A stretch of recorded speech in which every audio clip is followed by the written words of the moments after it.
Una de las características que presentan los tiempos actuales en los cuales nos ha tocado transitar es la corriente escéptica que lo está inundando todo.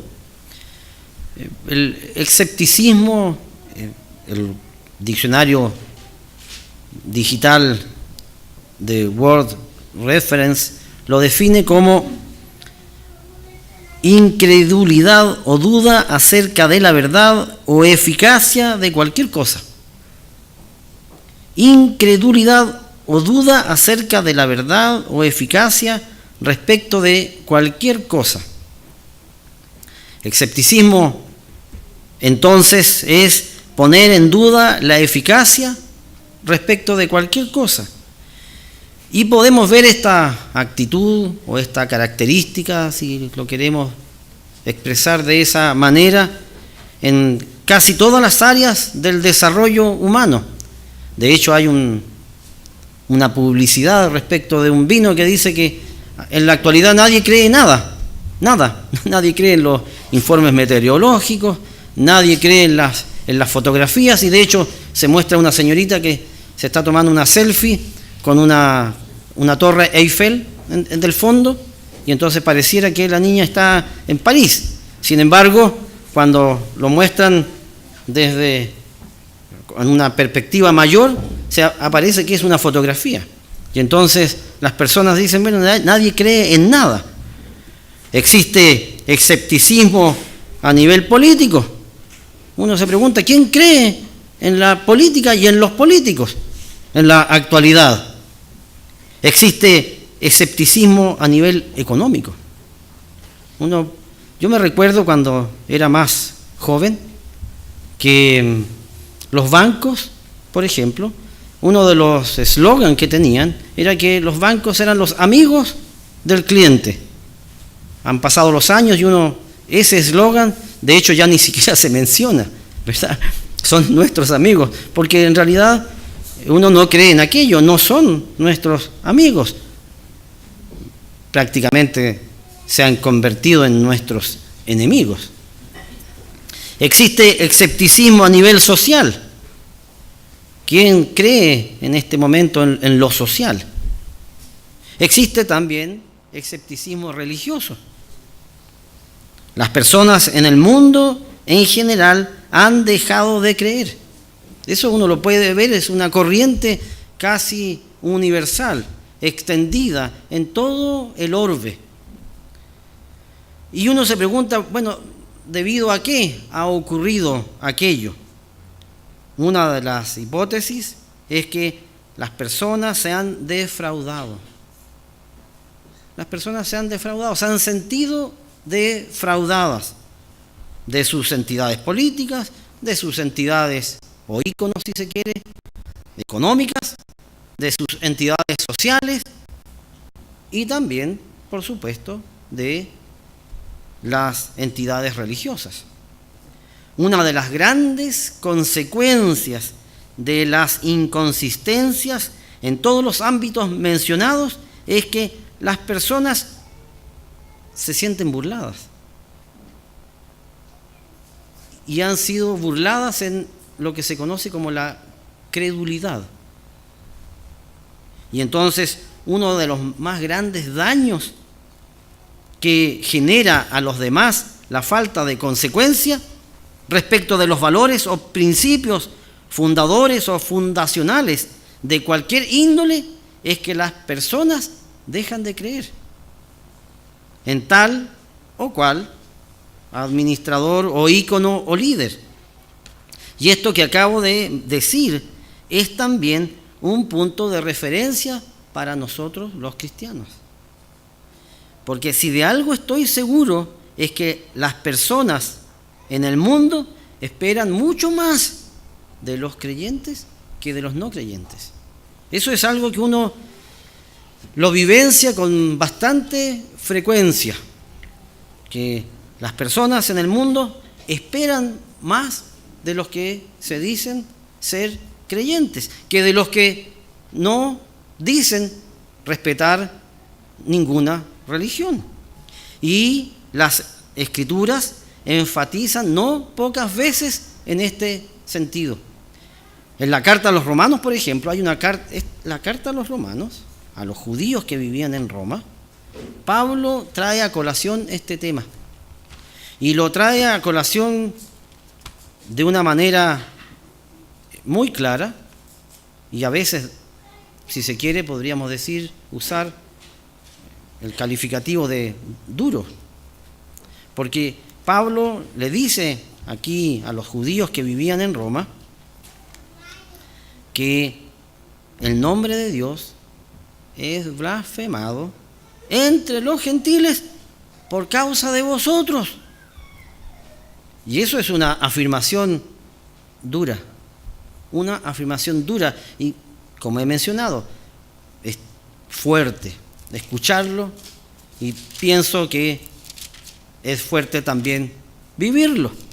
¿Por qué? Porque a las personas se les viene el mundo abajo cuando su líder religioso no se comporta a la altura de las circunstancias. Y Pablo trae a colación este tema aquí en la carta a los Romanos, en el capítulo 2, en el verso 17, dice: he aquí tú tienes el sobrenombre de judío y te apoyas en la ley y te glorías en Dios y conoces su voluntad.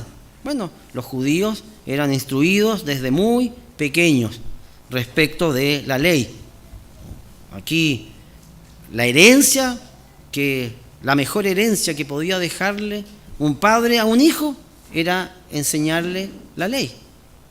Y por eso es que aquí menciona, dice, y conoces su voluntad, e instruido por la ley apruebas lo mejor, y confías en que eres guía de los ciegos, luz de los que están en tinieblas, instructor de los indoctos, maestro de niños, que tienes en la ley la forma de la ciencia y de la verdad. Y entonces aquí Pablo dice, por inspiración, tú pues que enseñas a otro, ¿no te enseñas a ti mismo? Tú que predicas que no se adulterar, ¿hurtas? Tú que dices que no se ha de adulterar, ¿adulteras? Tú que abominas de los ídolos, ¿cometes sacrilegio? Tú que te jactas de la ley, con infracción de la ley deshonras a Dios. Estas son preguntas que Pablo trae a colación. Y dice, porque como está escrito, el nombre de Dios es blasfemado entre los gentiles por causa de vosotros. La palabra que se usa para blasfemar es blasfemeo, que el diccionario Strong lo define como vilipendiar. Vilipendiar. Específicamente, hablar mal. Hablar mal. Cuando aquí los judíos no se comportaban como decían que se había que comportar, entonces le daban excusas a los gentiles para que hablen mal de Dios. Y esto me ha hecho reflexionar respecto de esta corriente de escepticismo que se está dando en el mundo. Y aquí quería comentarles, dice aquí, porque como está escrito, el nombre de Dios es blasfemado entre los gentiles. ¿Se acuerdan de alguna escritura en donde esté escrito que el nombre de Dios haya sido blasfemado por causa de algún creyente? Hay una escritura. Vayamos a el caso de David con Betsabé. El caso de David con Betsabé provocó lo que acabo de mencionar. Vayamos allá, segunda de Samuel.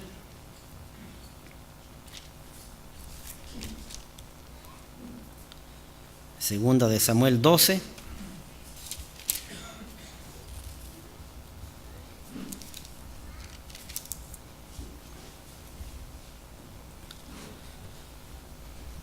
Podemos comenzar a leer aquí del versículo 1, cuando Natán, el profeta, tiene la misión de ir a corregir a David. O dijéramos, la función del profeta era hablar en nombre de Dios. La función del profeta, aquí Natán no inventó nada. Natán iba mandatado por Dios. Y Dios le pide a Natán que vaya donde David y le exprese, porque el versículo anterior, en el 27 del capítulo 11, dice aquí, hablando de David, dice, y pasado el luto, David la trajo a su casa, y fue ella su mujer, hablando de Betsabé, que cuando la llevó a su casa, cuando ya estaba muerto Urías. Uno se imagina, pasó el duelo y pronto se fue a casa de él y le dio a luz un hijo. Así es que la lleva a la casa y termina el periodo gestacional. Mas esto que David había hecho fue desagradable ante los ojos del Eterno. Y aquí entonces comienza la amonestación de parte de Dios a David, por boca de Natán. Dice, el Eterno envió a Natán a David, y viniendo a él le dijo, había dos hombres en una ciudad, el uno rico y el otro pobre. El rico tenía numerosas ovejas y vacas, pero el pobre no tenía más que una sola corderita, que él había comprado y criado, y que había crecido con él y con sus hijos juntamente, comiendo de su bocado y bebiendo de su vaso, y durmiendo en su seno, y la tenía como una hija. En la relación que se menciona allí, esto es bastante común en las personas que tienen, porque esto no era una mascota, la oveja producía leche, la oveja producía lana, la oveja producía calor, y aquí entonces dice, y vino uno de camino al hombre rico, y éste no quiso tomar de sus ovejas y de sus vacas para guisar para el caminante que había venido a él, sino que tomó la oveja de aquel hombre pobre y la preparó para aquel que había venido a él. Entonces se encendió el furor de David en gran manera contra aquel hombre, y dijo a Natán, vive el Eterno, que el que tal hizo es digno de muerte, y debe pagar la cordera con 4 tantos, porque hizo tal cosa y no tuvo misericordia. Entonces dijo Natán a David, tú eres aquel hombre. Así ha dicho el Eterno, Dios de Israel, yo te ungí por rey sobre Israel y te libré de la mano de Saúl. Esto es lo que dice la historia. Saúl acometió contra David por celos. Le dio celos que David tuviera éxito, que le fuera bien, que atrajera a los súbditos. Y dice aquí, verso 8, y te di la casa de tu señor y las mujeres de tu señor en tu seno. Además, te di la casa de Israel y de Judá, y si esto fuera poco, te habría añadido mucho más. ¿Por qué pues tuviste en poco la palabra del Eterno, haciendo lo malo delante de sus ojos? A Urías Eteo heriste a espada, y tomaste por mujer a su mujer, y a él lo mataste con la espada de los hijos de Amón, por lo cual ahora no se apartará jamás de tu casa la espada, por cuanto me menospreciaste, y tomaste la mujer de Urías Eteo para que fuese tu mujer. Así ha dicho el Eterno, he aquí yo haré levantar el mal sobre ti de tu misma casa, y tomaré tus mujeres delante de tus ojos, y las daré a tu prójimo, el cual yacerá con tus mujeres a la vista del sol, porque tú lo hiciste en secreto, mas yo haré esto delante de todo Israel y a pleno sol.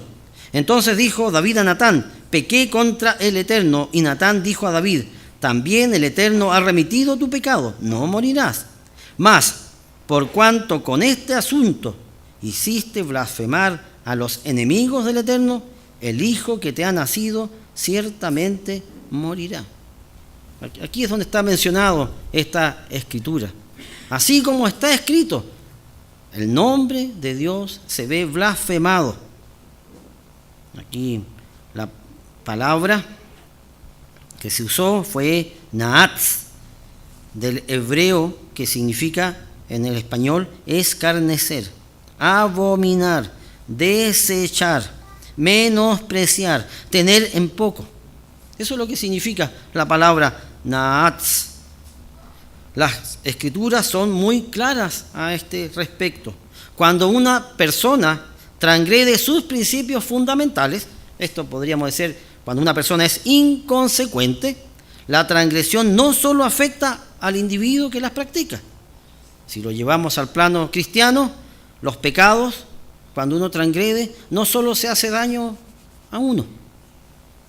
Cuando uno transgrede, mis pecados también afectan a los demás. Y también afecta al que dio la ley, que es Dios. Debido a que da excusas a esos otros para vilipendiar a Dios y a su camino. De allí la importancia de mantenerse fiel a los principios. Porque cuando uno es inconsecuente, uno se daña al del lado, pero también la honra. Dios queda por los suelos. Y debemos no cometer aquello. Uno puede ver en las Escrituras el por qué Dios trata de una y mil maneras de que aprendamos a que seamos consecuentes o que actuemos en consecuencia con los principios. Hay una escritura, los invito a ir allá, segunda de Timoteo 3:14.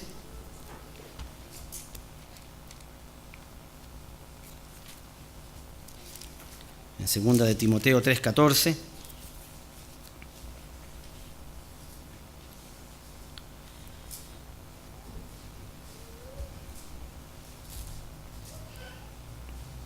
Aquí por inspiración, Pablo le está dando consejos a Timoteo.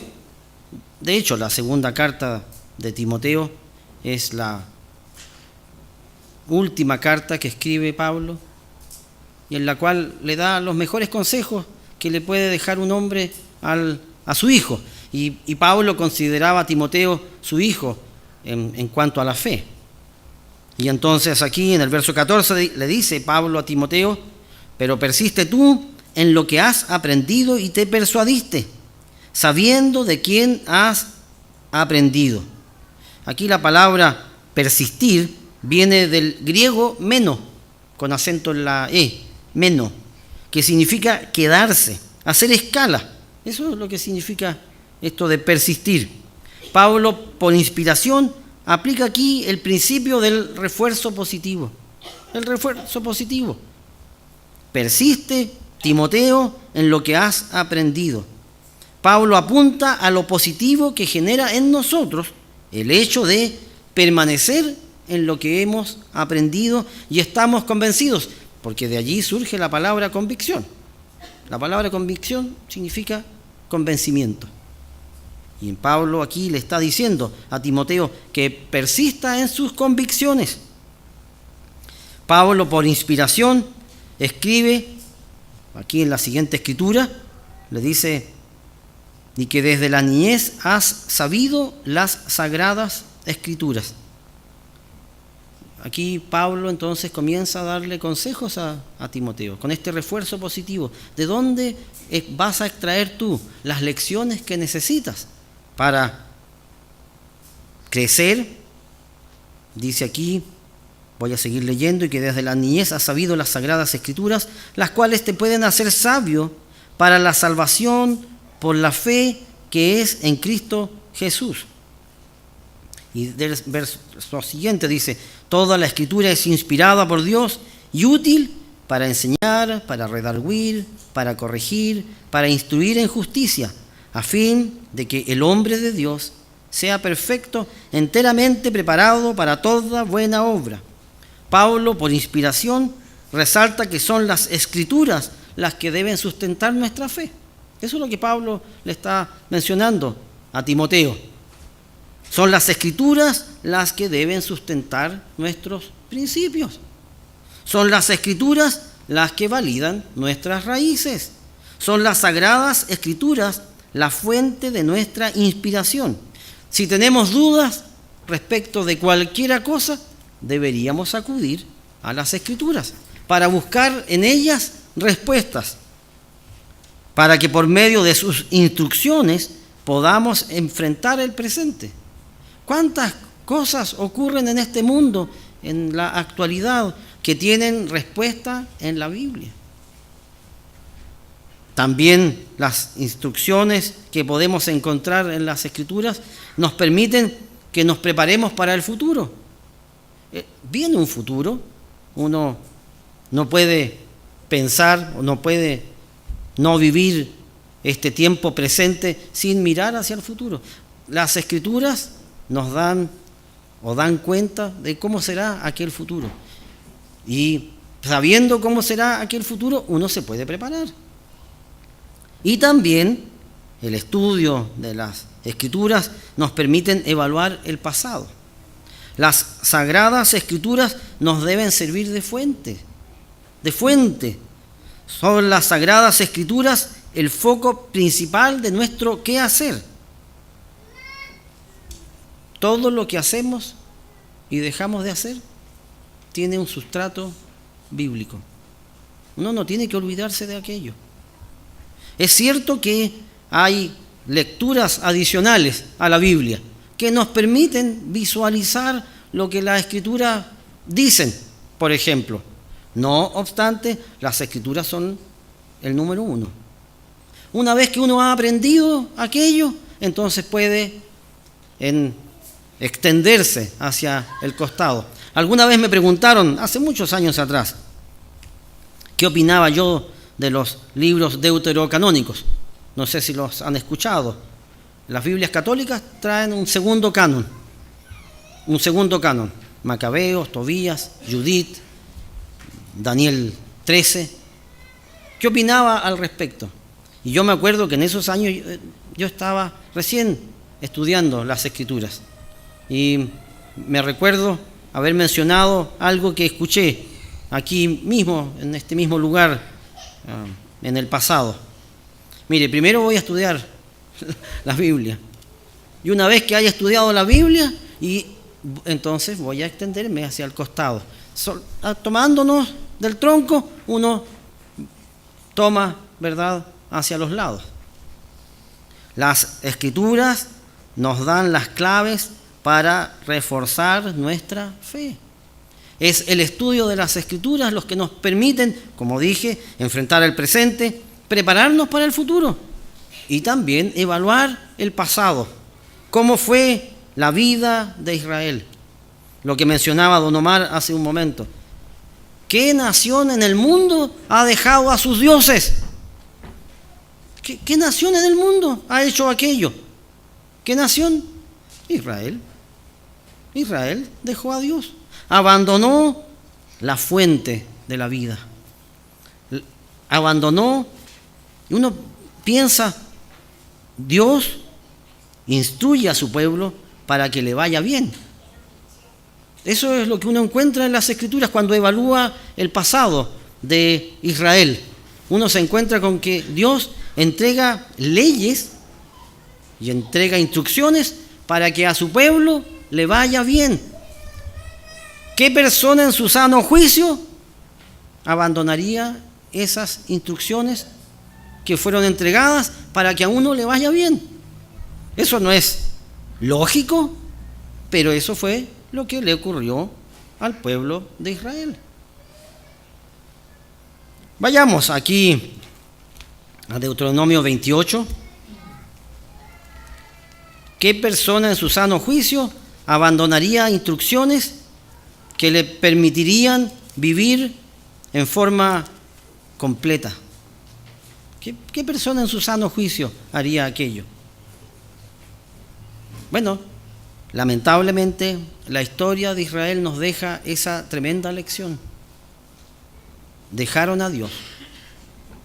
Dejaron a Dios y no solo dejan a Dios, dejan también sus leyes. Aquí en Deuteronomio 28,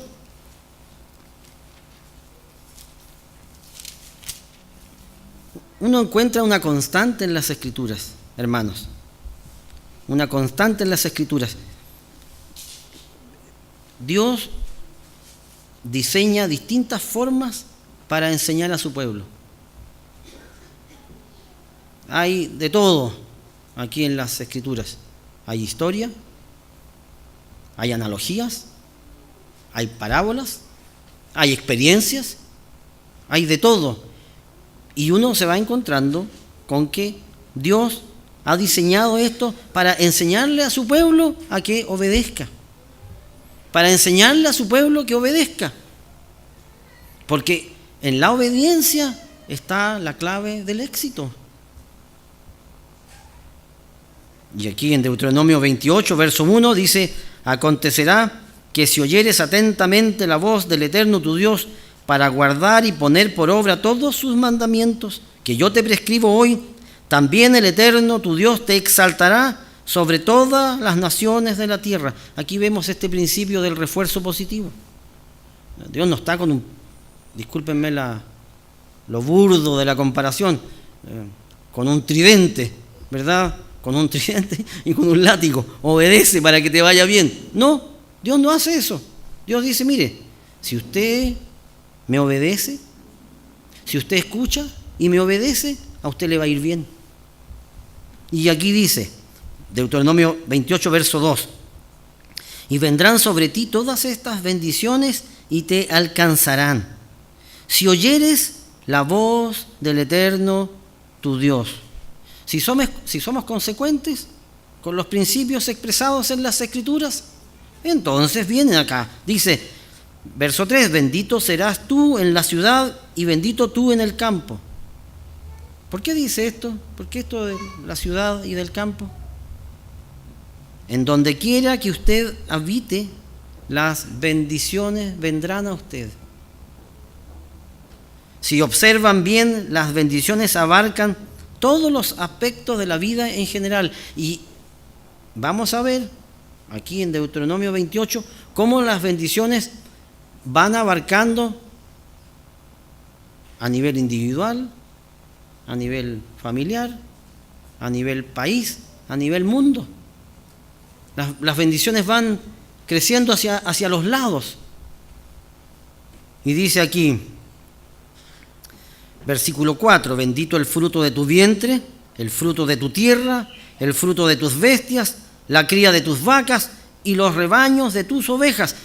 No es solamente bendiciones para la persona, sino también habla de las bendiciones para los rebaños. No obstante, deberíamos siempre mantener la primera frase como introducción a las siguientes frases. O sea, si oyeres y aplicares los principios. Porque a veces uno se queda con las bendiciones.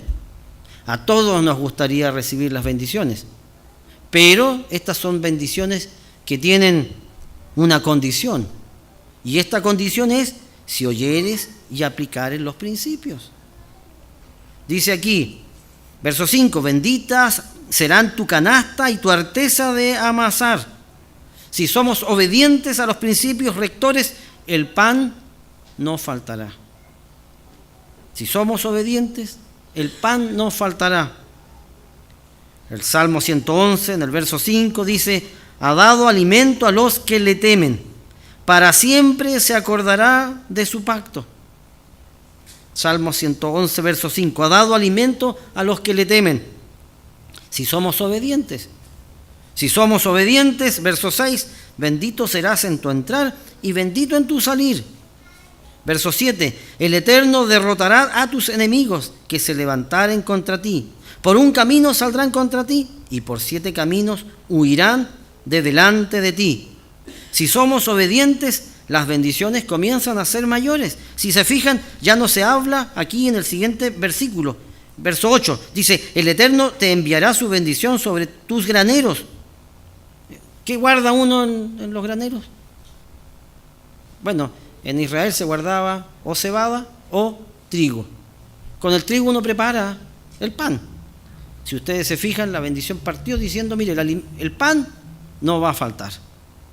Pero aquí en el verso 8 dice: el Eterno te enviará su bendición sobre tus graneros y sobre todo aquello en que pusieres tu mano, y te bendecirá en la tierra que el Eterno tu Dios te da. Esta expresión, en todo lo que pusieres tu mano, en la versión Dios habla hoy del año 2002, dice: el Señor enviará su bendición sobre tus graneros y sobre todo lo que hagas, y te hará vivir feliz en el país que va a darte. Y en el verso anterior dice: el Eterno derrotará a tus enemigos. Si somos obedientes, Dios nos bendice de manera que Él pelea nuestras batallas. Verso 9: te confirmará el Eterno por pueblo santo suyo, como te lo ha jurado, cuando guardares los mandamientos del Eterno tu Dios y anduvieres en sus caminos. Si somos consecuentes, Dios nos confirmará. ¿Se fijan? Las bendiciones ya no abarcan solamente los aspectos físicos. Empiezan aquí a aparecer bendiciones que son más profundas. Dice la versión del lenguaje simple: si obedecen a Dios en todo, Él cumplirá su promesa y ustedes serán su pueblo especial. Vean lo que dice aquí. Y aquí no estamos hablando de cosas físicas, estamos entrando en terrenos espirituales. Si somos consecuentes, Dios bendice de todas las maneras posibles e imaginables e incluso inimaginables cuando uno es obediente a Dios. Vamos a dejar un dedo aquí y nos vamos a ir a Eclesiastés 2:26. Una de las escrituras que a mí siempre me han sorprendido desde la primera vez que la leí hasta el día de hoy que lo estoy mencionando. ¿Cómo bendice Dios? Cuando Dios bendice de una manera increíble, con lo imaginable y con lo inimaginable. ¿A qué me refiero con lo inimaginable? Aquí, Eclesiastés 2, verso 26. Dice: porque al hombre que le agrada, Dios le da sabiduría, ciencia y gozo. Mas al pecador da el trabajo de recoger y amontonar para darlo al que agrada a Dios. ¿Han reflexionado en esa escritura alguna vez? Lo voy a volver a leer. Dice: porque al hombre que le agrada, Dios le da sabiduría. ¿Ven? La sabiduría proviene de Dios. Esto no es cosa de intelecto. Por supuesto que el intelecto facilita, pero ¿quién es el que da la sabiduría? Dios. Dios es el que abre las escrituras para que nosotros entendamos. Dice: ciencia y gozo, mas al pecador da el trabajo de recoger y amontonar para darlo al que agrada a Dios. Dios hace que las personas, podríamos decir, trabajen para nosotros cuando le somos agradables a Él. Esto se conoce como el refuerzo positivo, las consecuencias de ser obediente. Pero la obediencia tiene bendiciones que van más allá de lo simplemente físico. Mucho más. Sigamos leyendo. Verso 10 dice: y verán todos los pueblos de la tierra que el nombre del Eterno es invocado sobre ti. ¿Y qué dice? Y te temerán.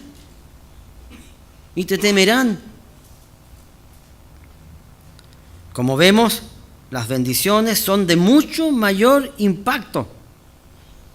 En las naciones vecinas tendrán temor de ti. Una de esas naciones, si uno lo lleva al terreno de la historia, eran los gabaonitas. Los gabaonitas que engañaron a Josué, pero lo engañaron porque tenían miedo. Escucharon hablar de Israel y lo que había pasado en Jericó y dijeron: aquí estamos perdidos. Y uno piensa, sin lidiar, sin pelear, sin hacer nada. Ellos dijeron: no, tenemos que ser astutos aquí. Si queremos salvar la vida, tenemos que negociar con ellos. ¿Por qué? Porque Dios está con ellos. Y no tuvieron ningún empacho en humillarse y en armar todo un cuento y mentir para salvar la vida.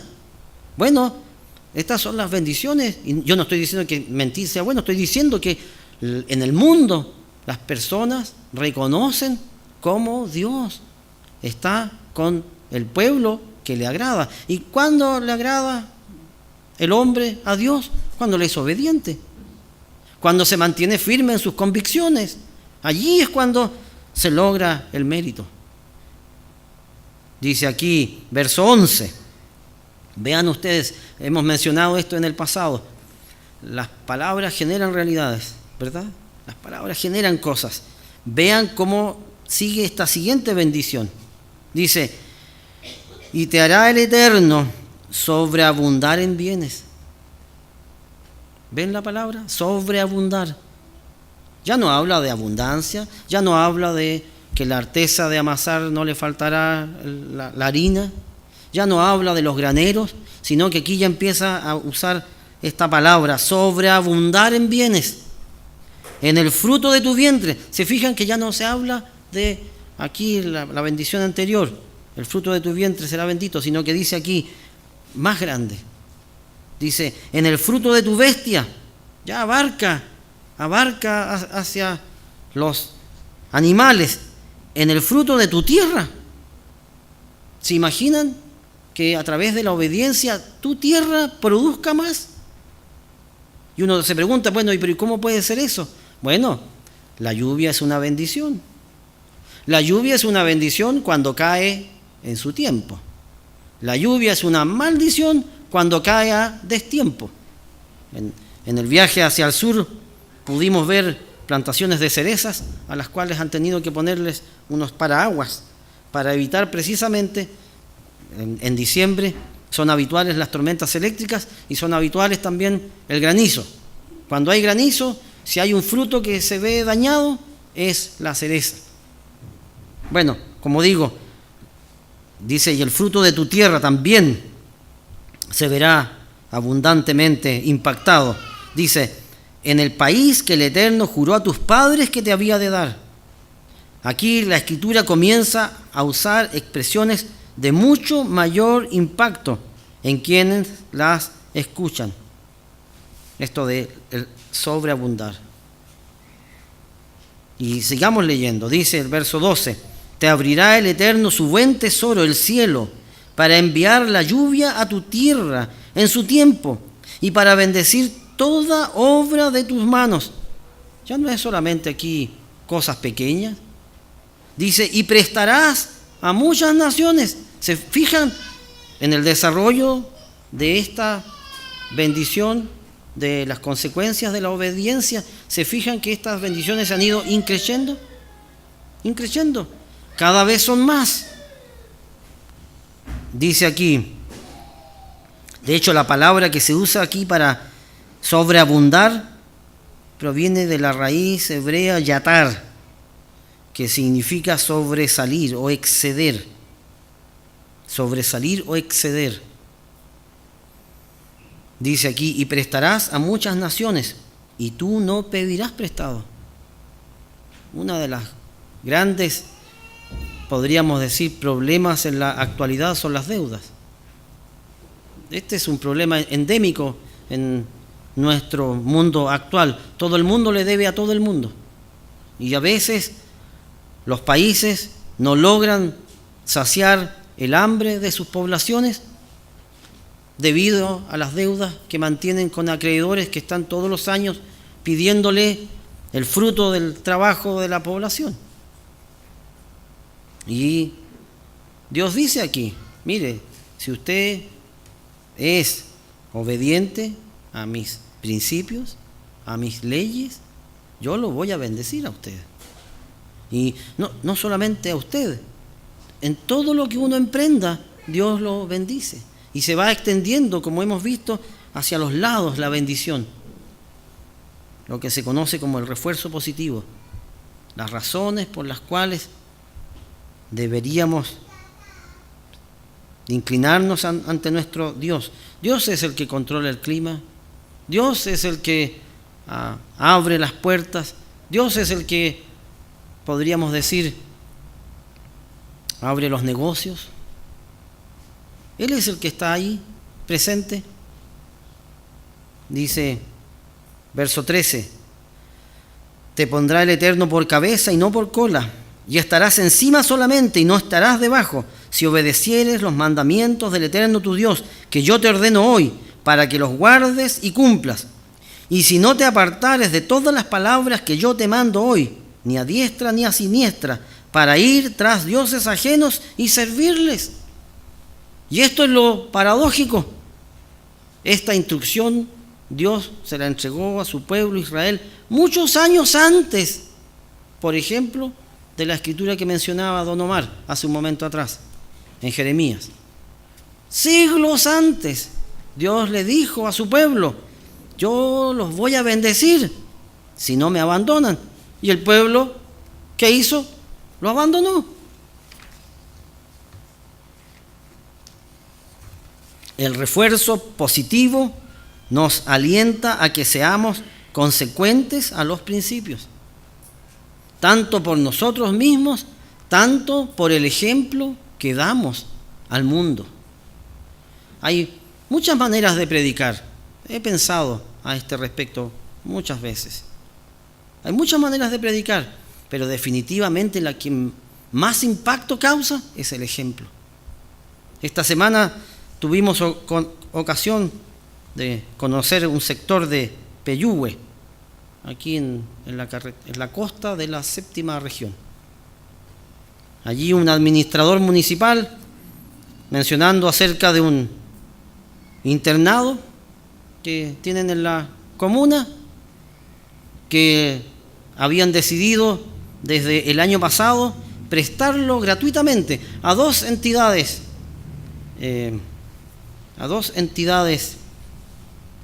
o dos clases de entidades, de organizaciones. La primera, hogares de niños. La segunda, organizaciones religiosas. Esa fue la decisión de la administración de Peyúgue.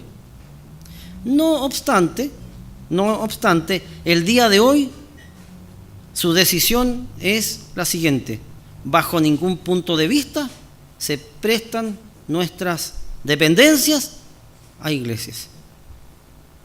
Y uno dice, ¿y por qué?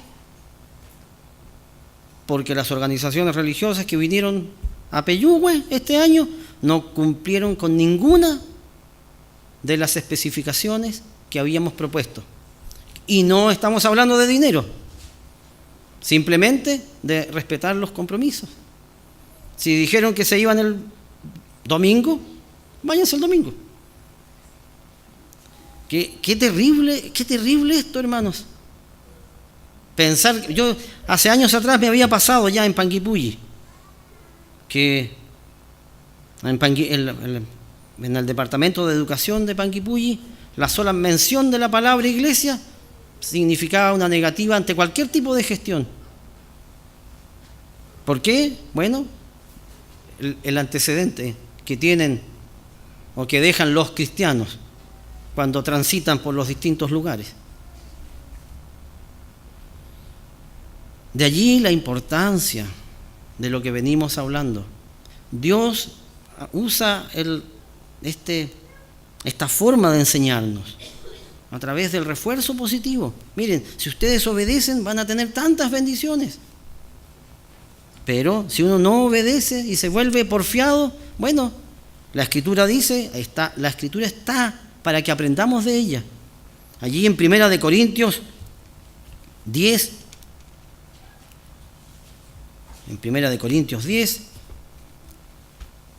Pablo, por inspiración, le dice a los hermanos en Corinto, en el verso 1, 1 Corintios 10, verso 1, porque no quiero, hermanos, que ignoréis que nuestros padres todos estuvieron bajo la nube, y todos pasaron el mar, y todos en Moisés fueron bautizados en la nube y en el mar, y todos comieron el mismo alimento espiritual, y todos bebieron la misma bebida espiritual, porque bebían de la roca espiritual que los seguía, y la roca era Cristo. Pero de los más de ellos no se agradó Dios, por lo cual quedaron postrados en el desierto.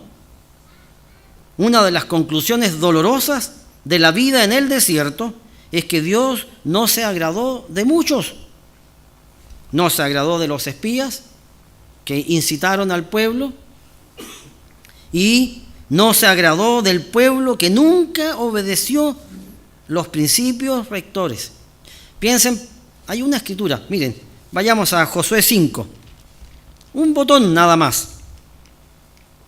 Israel sale de Egipto con mano poderosa, Dios los iba a llevar a la tierra prometida, pero a causa de que los espías soliviantaron al pueblo y atemorizaron al pueblo viendo todo lo negativo de Israel, en vez de fijarse, uno piensa, esto es cosa de visiones.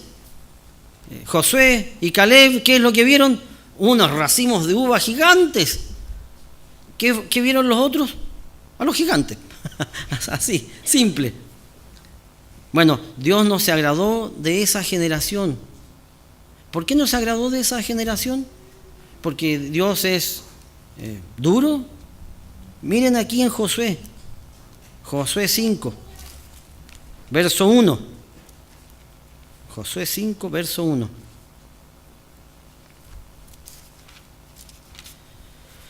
Dice aquí: cuando todos los reyes de los amorreos que estaban al otro lado del Jordán al occidente y todos los reyes de los cananeos que estaban cerca del mar oyeron cómo el Eterno había secado las aguas del Jordán delante de los hijos de Israel, hasta que hubieron pasado, desfalleció su corazón y no hubo más aliento en ellos delante de los hijos de Israel. Una de las promesas que están ahí descritas en Deuteronomio 28. Dice: en aquel tiempo el Eterno dijo a Josué: hazte cuchillos afilados y vuelve a circuncidar la segunda vez a los hijos de Israel. Y Josué se hizo cuchillos afilados y circuncidó a los hijos de Israel en el collado de Aralot. Esta es la causa por la cual Josué los circuncidó. Todo el pueblo que había salido de Egipto, los varones, todos los hombres de guerra habían muerto en el desierto por el camino, después que salieron de Egipto. Pues todos los del pueblo que habían salido estaban circuncidados. Mas todo el pueblo que había nacido en el desierto por el camino, después que hubieron salido de Egipto, no estaba circuncidado. Dice aquí: porque los hijos de Israel anduvieron por el desierto 40 años, hasta que todos los hombres de guerra que habían salido de Egipto fueron consumidos, por cuanto no obedecieron a la voz del Eterno. Por lo cual el Eterno les juró que no les dejaría ver la tierra de la cual el Eterno había jurado a sus padres que no se la daría, tierra que fluye leche y miel. A los hijos de ellos que él había hecho suceder en su lugar, Josué los circuncidó, pues eran incircuncisos, porque no habían sido circuncidados por el camino. 40 años no cumpliendo con el mandamiento de circuncidar a sus hijos. Y aquí entonces traigo una pregunta. ¿Qué pasó con las Pascuas que guardaron allí en el desierto? Porque el mandamiento decía que los circuncisos guardaban Pascua. Y entonces uno se puede imaginar que las Pascuas fueron cada vez menos personas, porque a medida que se iban muriendo y los hijos no estaban circuncidados, los hijos no reemplazaban a la generación anterior. 40 años. 40 años el pueblo porfiando en esta postura. Uno se puede imaginar, uno piensa, ¿por qué un padre que quiere a su hijo, que le quiere enseñar en este camino, no circuncidó a su hijo en Israel? Bueno, por eso la Escritura dice: de la mayoría de ellos no se agradó Dios. Esto de la porfía, por no obedecer, por mantener una postura que no es inconsecuente. Las Escrituras tienen la función también de mostrar que Dios no es un Dios pusilánime, que se agrada de lo malo. Dios es un Dios misericordioso, que tiene paciencia con nosotros, pero no es pusilánime. Las Escrituras dejan muy en claro que Dios, aparte de enseñar, también corrige al pueblo a quien ama. De una y mil maneras. Dios, cuando tiene que corregir al hijo a quien ama, lo corrige. Y el verso 6 de 1 Corintios 10 dice: mas estas cosas sucedieron como ejemplos para nosotros. Como ejemplos para nosotros, para que no codiciemos cosas malas, como ellos codiciaron. Ni seáis idólatras, como algunos de ellos, según está escrito, se sentó el pueblo a comer y a beber y se levantó a jugar. Ni forniquemos, como algunos de ellos fornicaron y cayeron en un día 23,000. Ni tentemos al Señor, como también algunos de ellos le tentaron y perecieron por las serpientes. Ni murmuréis, como algunos de ellos murmuraron y perecieron por el destructor. Esto de murmurar, gonguso, rezongar, hablar mal, chismear, estas cosas. Dice verso 11, y estas cosas les acontecieron como ejemplo. La experiencia de Israel en el desierto son ejemplos para nosotros, para que nosotros saquemos las lecciones que tenemos que sacar. Las Escrituras están dadas para que aprendamos de ellas y nos dejemos guiar por ellas. Si esa es la tragedia, hermanos. Uno puede saber las Escrituras, pero ¿y si uno no se deja guiar? Si uno no se deja corregir, si uno no se deja instruir en justicia, las Escrituras entonces se vuelven contra uno.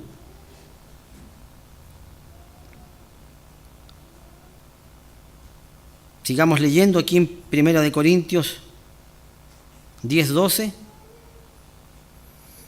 Dice así: que el que piensa estar firme, mire que no caiga. Las Escrituras están dadas para que aprendamos de ellas y nos dejemos guiar por ellas.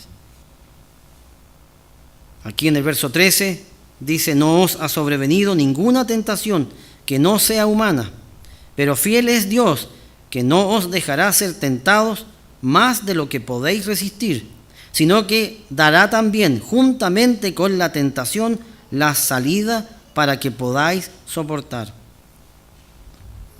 Pablo, por inspiración, dice lo que las Escrituras confirman a través de todas ellas: no hay excusas para pecar.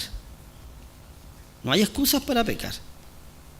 Nadie es probado más allá de sus fuerzas, ya sea que la prueba significa que somos sometidos a vivencias difíciles, o ya sea que seamos tentados por nuestras propias concupiscencias, como dice Santiago. Nadie se puede excusar con decir: mire, yo fui tentado más allá y por eso yo me dejé arrastrar. Y uno se desvincula y dice: mire, no es mi responsabilidad, a mí me tentaron. No es así, no es así. Si uno es tentado, de su propia concupiscencia es atraído, como dice Santiago allí en el capítulo 1, en el verso 15, 13, 14 y 15. Todos somos atraídos por diversos deseos carnales, algunos de una manera, otros de otra manera. Las Escrituras tienen el poder de enseñarnos principios rectores. Principios rectores. El cuidado que debemos tener respecto de estos principios rectores salvaguarda nuestra conciencia, mas también salvaguarda las conciencias de los que están al lado de uno. A veces nuestras conductas ponen en jaque las convicciones de otros. Claro que sí, claro que sí. Hay un caso en 1 Corintios 10:23. Aquí un principio general respecto de nuestras conductas y cómo debemos ser cuidadosos a este respecto. Porque a veces el mal ejemplo hay que ver que es una piedra de tropiezo para un hermano, por ejemplo, débil en la fe. Claro que sí, claro que sí. Primera de Corintios 10:23, todo me es lícito, pero no todo conviene. Todo me es lícito, pero no todo edifica. Ninguno busque su propio bien, sino el del otro. Y aquí entonces dan este caso de lo que se vende en la carnicería, que había un problema que es muy poco habitual, o podríamos decir que en la actualidad no se da. Aquí en la actualidad no hay sacrificios hacia dioses. Esto es algo que se daba en el primer siglo de nuestra era, que habían sacrificios de animales hacia los dioses. Y dice aquí, de todo lo que se vende en la carnicería comed, sin preguntar nada por motivos de conciencia, porque del Señor es la tierra y su plenitud. Si algún incrédulo os invita y queréis ir, de todo lo que os ponga delante, comed, sin preguntar nada por motivos de conciencia. Mas si alguien os dijere, esto fue sacrificado a los ídolos, no lo comáis por causa de aquel que lo declaró, y por motivos de conciencia, porque del Señor es la tierra y su plenitud. Y aquí Pablo explica, mire, los ídolos nada son. Los ídolos no pueden contaminar la carne, porque ese era el problema. Había cristianos que se negaban a comer la carne que se había sacrificado a los ídolos porque estaba contaminada. Y Pablo explica, mire, un ídolo nada es. Así es que la carne no está contaminada a través de aquello. Pero, ¿qué pasa con la conciencia del que es débil en la fe? ¿Qué pasa de la conciencia de aquel que ve en aquello pecado? Y entonces dice aquí, mas si alguien os dijere, esto fue sacrificado a los ídolos, no lo comáis por causa de aquel que lo declaró y por motivos de conciencia. Y es muy interesante cómo Pablo sigue argumentando y dice, la conciencia digo, no la tuya, sino la del otro. ¿Se fijan? El débil en la fe pensaba que era una transgresión comer de lo sacrificado a los ídolos. Esto de cuidar la conciencia del otro. Y dice aquí, pues, ¿por qué se ha de juzgar mi libertad por la conciencia del otro? Y si yo con agradecimiento participo, ¿por qué he de ser censurado por ello de que doy gracias? Si pues comed o bebéis o hacéis otra cosa, hacedlo todo para la gloria de Dios. Verso 32, no seáis tropiezo ni a judíos, ni a gentiles, ni a la iglesia de Dios. Nuestros actos, hermanos, tienen implicaciones que van más allá de nosotros mismos. A veces nuestras conductas ponen en jaque las convicciones de otros. Eso es lo que está diciendo Pablo. Dice, no seáis tropiezo a judíos, gentiles, ni a la iglesia de Dios. ¿Cómo se podría haber afectado la conciencia de los gentiles? A causa de mis inconsecuencias, por supuesto.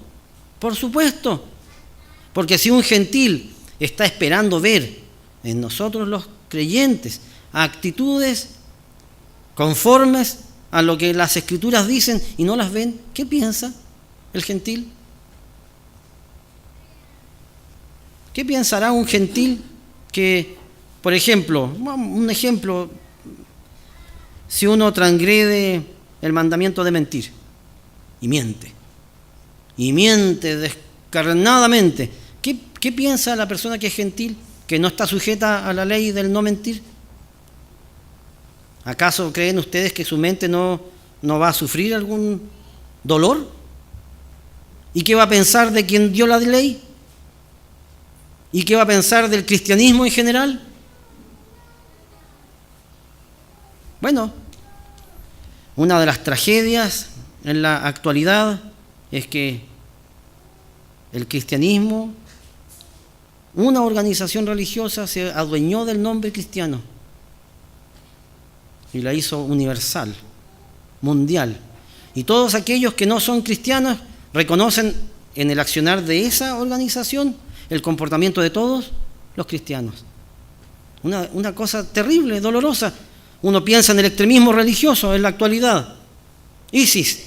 ¿Y qué piensa uno de los musulmanes? De todos los musulmanes. esa gente son unos bárbaros, pero no todos los musulmanes son malos, solo unos pocos. Si uno piensa hace, no sé, algunos años atrás, con las cruzadas, ¿qué creen que pensarían los musulmanes de los cristianos que iban a Jerusalén a salvar a Jerusalén de los herejes y mataban a diestra y a siniestra a todas las personas que habitaban en Jerusalén? ¿Qué creen ustedes que pensaban aquellos de nosotros? ¿Que somos unos asesinos? A veces nuestras conductas ponen en jaque las convicciones de los otros, judíos, gentiles y también entre nosotros mismos, si nuestras conductas no están a la altura de las circunstancias. ¿Cuáles debieran ser nuestras conductas dentro de la iglesia? Como dice la Escritura, pues, amarse los unos a los otros, orar los unos por los otros. Tantas escrituras que idealmente generan frutos positivos. Las inconsecuencias generan dolor al débil en la fe, mas también le dan argumentos a los que no creen para blasfemar el nombre de nuestro Dios. Las Escrituras señalan y dan cuenta una y otra vez la importancia de mantenerse fiel a la palabra implantada.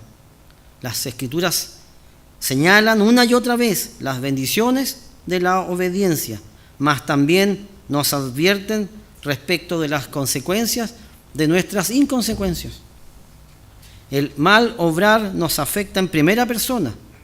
La primera persona quien recibe el daño cuando uno transgrede es uno. Pero a veces también nuestros pecados y transgresiones afectan a otros y también al mundo. Así como las bendiciones desde el centro se van extendiendo hacia el lado, también nuestras transgresiones van afectando desde nuestro centro hacia también el exterior. El anhelo de Dios para con nosotros es que seamos consecuentes a la verdad y recibamos, si es que perseveramos hasta el fin, la herencia prometida a todos nosotros, la cual es alcanzar la vida eterna. Buenas tardes a todos.